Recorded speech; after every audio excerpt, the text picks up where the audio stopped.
Hi everybody, I'm Rihanna with Vinter Soul Creates, and today I'm going to be tie-dyeing this white cotton dress. Now, I already tied it up. It's just kind of random sinew lines, kind of going for a watermelon fluorite kind of look. So, if you know what that is, it's a stone that's kind of like purple and pale teal and sometimes kind of gray and sometimes has hints of pink. It's very much like the colors you find in this particular Happy Cat dye. So I'm going to be using that, Violet Skies, Foggy Lake, also from Happy Cat, and then Sea Glass from Dharma. And underneath here I have some yarn, which I'm going to be using in another project that I just needed a little bit more yarn for, so it's not going to match what I have going on in the other project, but it's going to look good with it. So this is not pre-soaked. I did tie it wet. I didn't film my tying because I did it while I was watching TV last night, kind of a spur of the moment thing. So I'm just going to add some soda ash dry. And you know, I know a lot of people prefer to soak their items in soda ash. There's absolutely nothing wrong with that. I just don't really care to do it because it's really messy. And this is frankly easier. I'm a little bit of a lazy dyer. So I'm just going to add a little soda ash to my yarn as well. There's no particular reason that I have this yarn in 2 balls. It's just the same kind of yarn that I was already using on the project that I'm working on, and it's the last one I had, and for whatever reason it was wound into 2 balls and I didn't want to try to unwind it, so I just left it how it was, and hopefully that's going to give us a cool gradient of some kind. So clearly what's underneath there is going to end up being a muck dye. It's my very dirty bag of ice. I had to break it. It was frozen solid in one chunk, so I had to throw it against the ground. So what I'm going to do here is alternate between Violet Skies and Sea Glass on the sinew lines here. And this dress was tied wet, by the way. It was fresh out of the washing machine, not soaked in soda ash, but it was damp when I tied it. Okay. And this is going to be a gift for my mom's birthday. Which I don't mind saying because by the time I post this, I will have already given it to her. Actually, I'll put Violet Skies and Foggy Lake on the sinew lines.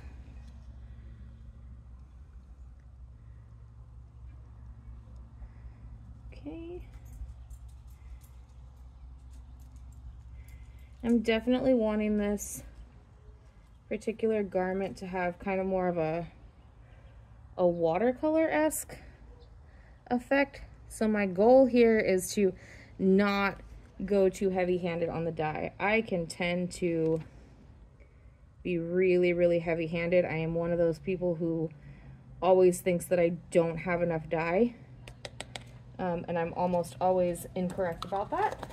And I almost always have too much dye. So, and then I'm going to lift this up real quick. Set it to the side and put just a little bit of Violet Skies on this one,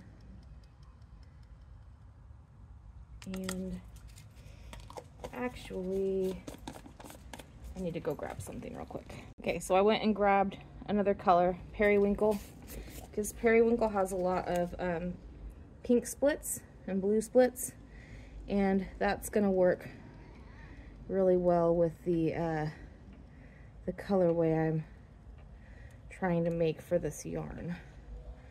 So I have periwinkle on one and violet skies on one, and then I'm going to add a little bit of this moonstone to the one that just has periwinkle. Okay. And now I'm going to bring this back. I'm going to cover it with ice.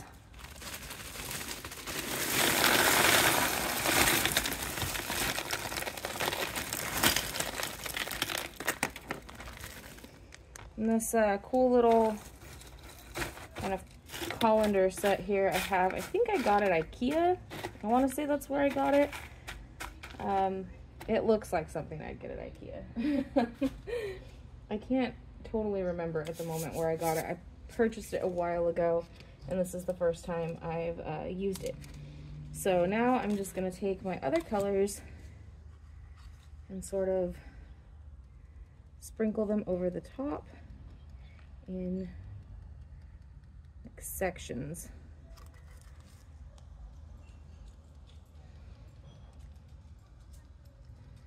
So I'm going to do moonstone. Here I just said I wasn't going to use too much dye, but look at me go. I am wearing a mask because I'm handling dry dye powder and dry soda ash. You should always wear a mask when you are handling dry dye powder, and especially if you're handling dry soda ash. This is not really stuff that you want to breathe in. Okay, so then I added some periwinkle to the mix. So that wasn't part of the original plan. Go in with it. Okay. And lastly, I'm gonna go in with my sea glass. Now, I don't know if this is really gonna come out looking like fluorite or not. Fluorite is the inspiration for my color palette for sure. And frankly, my mom is gonna like it no matter what, because these are all colors that she really likes. Hopefully the yarn underneath works for what I'm trying to do. It's supposed to be a project for my cousin's daughter, and the rest of the yarn is all like pink and purple. So I'm hoping this will be purple enough with some pink in it that it'll work for what I'm making her. All right, and so I'm gonna add a little more soda ash over the top. Since it's not soaked in soda ash, I like to make sure that I use plenty. It's not all gonna end up dissolving.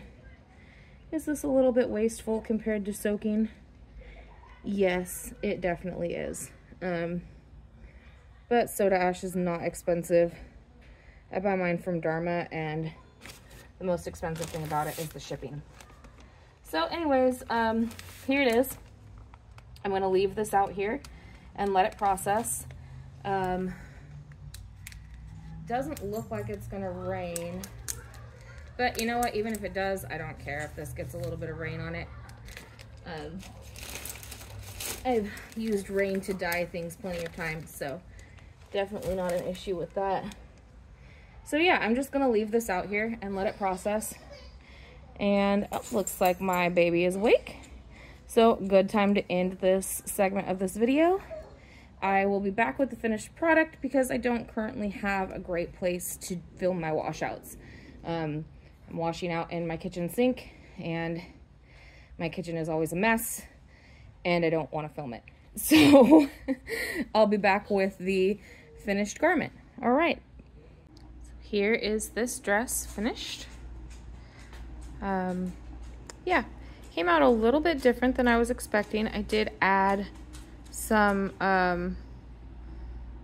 actually I forgot to take pictures of it, but I did add some hot hibiscus to the other side. I flipped it and there was some white space, so I added some more ice and some hot hibiscus And it looks like that sort of took over, which I did not expect.